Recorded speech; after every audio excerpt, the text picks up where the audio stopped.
Good evening, friends. Today the lecture topic is Doctrine of Karma, which is a very popular concept in the Western world. Of course, it originated in the Vedas and the Upanishads and Gita in the Eastern world. But we very commonly find ourselves mentioning, oh, it's my karma. Today we'll try to understand what exactly karma entails and how does it affect our day-to-day lives. So the word karma means activity in Hindi. So the karma, as I have here elaborated in this pictorial representation, can be broadly thought of as three different activities which will be unfolding during the process of life, this life, or in the future lives, depending on our activities that we have done till this point in time. So to revisit karma again, karma is representing the activity that a person is engaging in at any given point in time, which will bear fruits depending on the quality of the activity. So we have talked about the gunas, which are the modes of influences in nature based on which an individual will act. Say if you are in company of good influence, you are in company of priests, or you're in company of people who are working in charity, you start working like that. If you're in Obama's campaign, you start working like he's working in terms of spreading his message. So whatever company you create or company you keep is the kind of karma or activities you create. So it is very heavily influenced by gunas or the material modes of nature. But to understand the various karmas, three different kinds of karmas. The karmas can be thought of as the entire collection of activities that are slowly, purposefully, and eventually going to unfold in a sequential manner. And the whole repository or collection of karma, that is called Sanchit or accumulated karma. So Sanchit, chit, sun. Sun is like together and chit is the reservoir. So just like you have manas, buddhi, ahankar, chit. Chit is the reservoir of all your past memories, intuitions, inclinations. Sanchit karma is the accumulation of all the activities that we have partaken either in this life or the lives before, the sum total of them.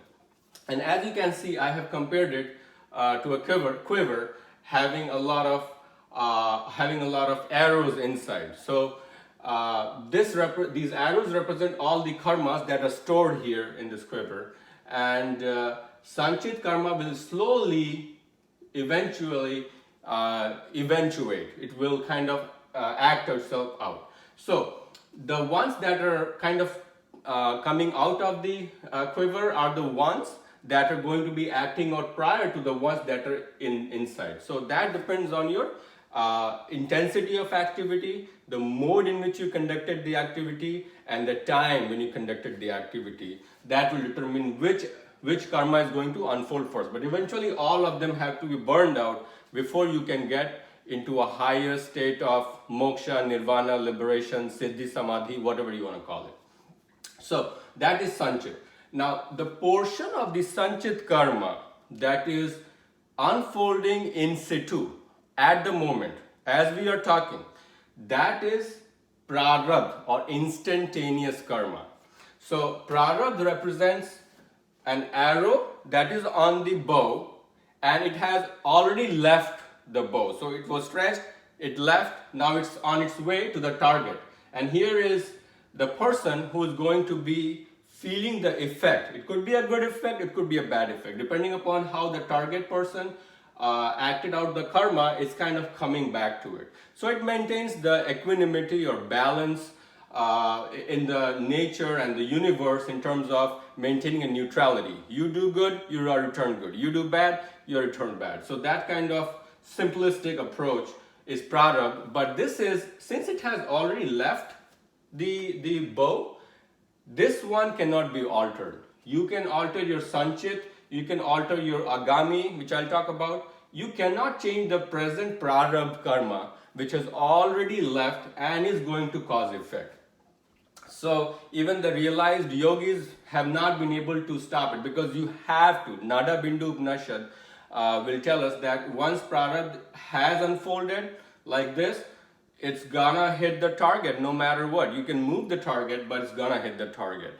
It's a ripe apple that has left the apple orchard tree and it's kind of falling free fall. So it has to hit the ground or the target since it has left the tree, you know. So that's why Prarabdha, the present, is the unfolding karma which we are seeing at the moment. And that's why what we are doing in the moment, which will be called Agami or Kriyamani, or you can call it instant karma, which is unfolding, going to unfold in the future.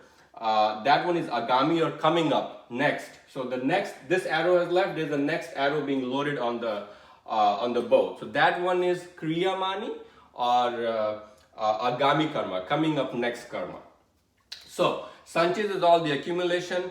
Prarabdh karma is the one that is unfolding at the moment, good or bad, depending on our action. And Agami or Kriyamani, also called Vartaman, present, is the karma that will unfold in the future based on the present action. Now, Agami can be distinguished into two kinds of karmas. You can call it Arabdh, and Anarabdh. Now, what does that mean?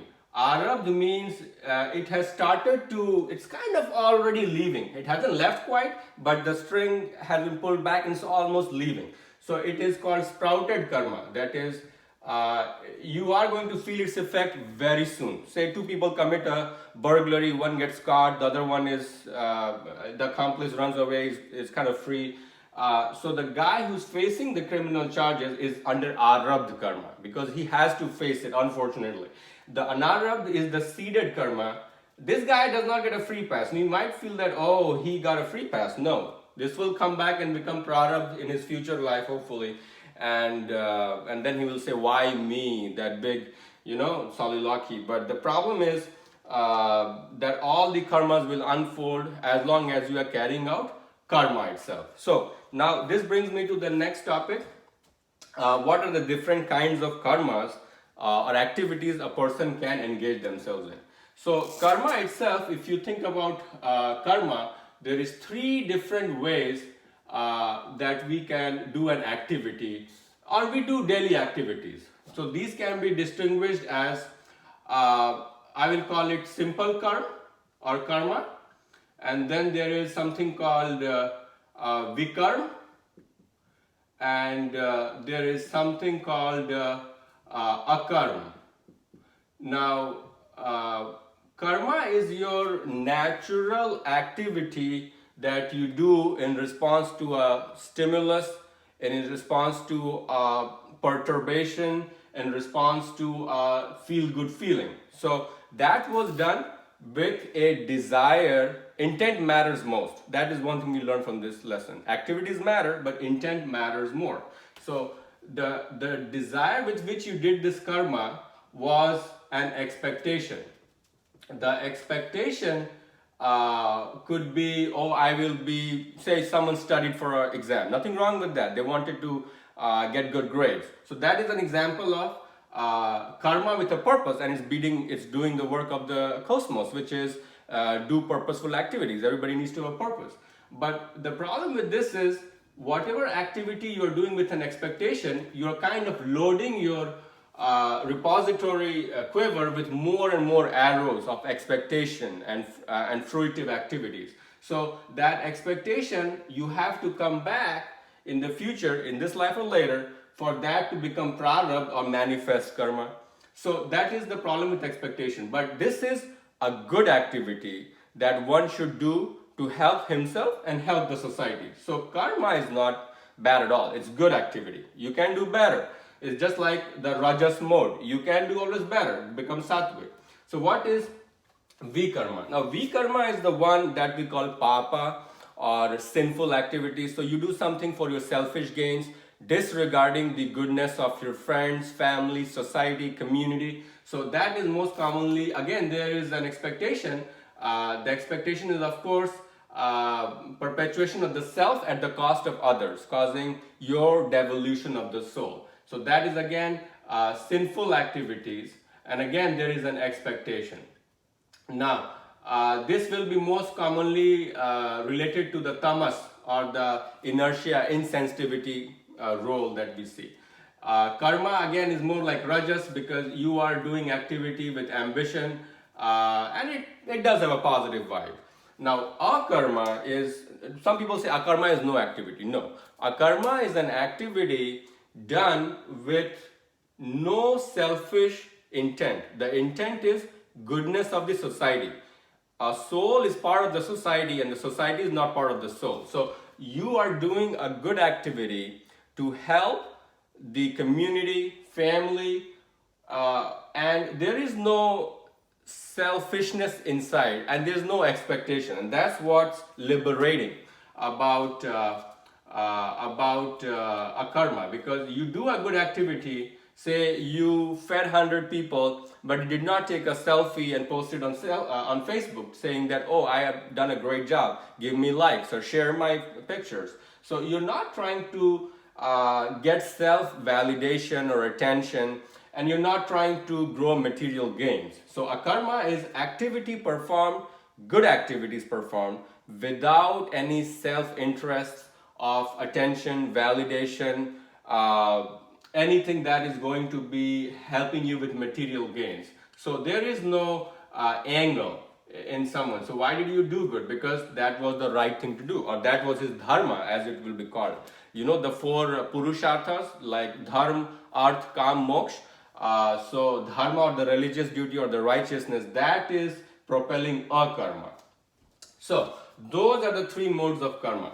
Now, one last thing I want to talk about is why is it important to control your activities of the present, which is being retaliated as prarabdha, because the activities of the present are going to come back later as agami, but you are the activities that are returned to you right now are prarabdha. You cannot control prarabdha, you can control agami, and by controlling agami you can burn the sanchit, because you are engaging in akarma. So the beauty is, if you engage in akarma, in agami, you are not creating reactionary fruitive activities. So you're not loading more arrows in the sanchit karma. So whatever the karmas are, they will become prarabdha, all of them eventually, and will burn out. And that's why Nada Bindu Upanishad says, enjoy the prarabdha. Don't complain, why me? Well, something you did in the past.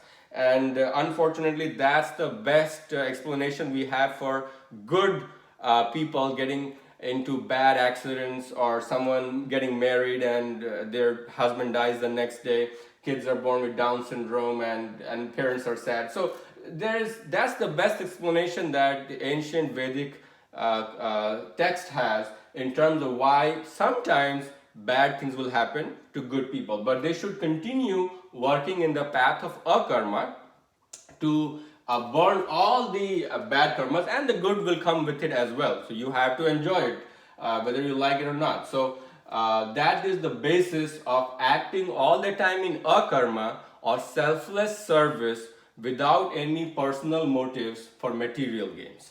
So that is in short the doctrine of karma. So how do you control your agami karma? Now there's three different levels at which, obviously, how do we act? You have to think about it. Everything starts in the mind. Again, thought, speech, action. Those are the three modes in which any activity is done. You'll think about it, you'll talk to your friends, I need to do it, getting yourself a purpose, and then you act it out using your brain, your hands, legs, karmendriyas as they call it. So there's three different levels, if you will, at which this can manifest. So I will draw it here. The three levels, say this is your activity or karma. So this is where the final activity happens. But before it happens here, it has to go through an intent, what we call pre-contemplation. So the pre-contemplation about I need to do this based on the gunas or the influences that are surrounding us will kind of reflexly, involuntarily seep into your autonomic nervous system. So that is pre-contemplation. And then there is desire. Desire or kama is said to be the driving force. Kamesh, Krodesh, Rajogun, Samudbhava, Mahashanu, Mahapapma, Vaidyanam, Varinam. Kam or desire and krodh, anger, are the two fueling rajas elements that make people go through different paths. So there's pre-contemplation, there is contemplation or desire. It can be a delusional pair of opposites. It can be a desire to do something or an aversion not to do something. But there is this dislike versus like pathway that the pre-contemplation creates. Then there is recruitment of your sensory organs, your sense of touch, taste, smell, sight, those are being benefited. And then there is activity of into the organs of action or karmendriyas.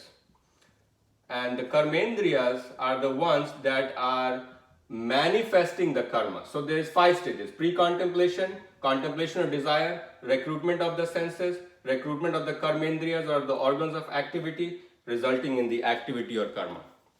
So pre-contemplation is when you want to do something and that created this desire and you find yourself being overwhelmed by the gunas for both pre-contemplation and contemplation. And then you had a senses involvement. The senses were gratified. You remember, oh, the last time I ate chocolate, my tongue felt so good and happy about the sweetness that it created. So you want to chew and bite more. The biting activity is a karmendriya, activity of the mouth or mastication. The enjoyment of the sense of taste of sweetness is a sensory gratification. So Gita and Upanishads tell us that once you have gotten into the karmendriya and gyanendriya mode, it is highly unlikely for us to be not going ahead and finishing the job, which is of course mostly karma or vikarma, because these are gratification of the senses. So you want to make sure that you have restrained not only the sense organs of perception, but also the organs of action, speech and action, prehensile, locomotion. The 5 karmendriyas are said to be speech, organs of prehensility, organs of locomotion, organs of procreation, and organs of excretion. Those are the 5 related to the 5 tattvas like ether, fire, earth, air, water. So those are kind of reflected as karmendriyas and 5 gyanendriyas, you know. So don't try to stop something at the level of 3 and 4. You have to stop at the level of pre-contemplation and desire. And that will happen through meditation, that will happen through repetitive redirection of your mind into activities that are sattvic mode or akarma mode. So it's very important to be repetitive in our approach of trying to create idealism and activities that are not going to result in expectation fruitive activities. And that's why God, the most famous verse of Gita, I think, is karmanyavadhikaraste ma phaleshu kadachana ma karm phal hetu bhur marte sangosto karmani, which means you have the right to do the action, but you do not have the right to control the fruitive activities that your action generates. The prarabdh will be created, will be shot at you. You cannot escape that. So, my friends, don't try to stop it at the level of senses or the karmendriyas. As in Gita it says, Indriyani paranyarundye paramana manasastu parabuddhirya buddhe partastu sa. So it says that above the indriyani or the senses are the mind, and above the mind is the intellect, and above the intellect is sa or the soul. So soul is above all this, it transgresses all this. And obviously soul is the witnesser of this pain and happiness, as Gita tells us. But the soul is at the end nishkam and nirakar. It is free of activities and it is free of shape. That's why it is unmanifested. No? The manifestation comes from the mind and the body. So it's very important to burn all the Sanchit karma using Akarma, so that we are not loading new arrows in the quiver, and that way you won't be getting caught in this expectation which is creating personal sense gratification or activity creation through karmendriya, and by that we will be burning all the karmas and being on the path of happiness, liberation, moksha. Thanks a lot for watching this video. Please leave your comments below. Thanks.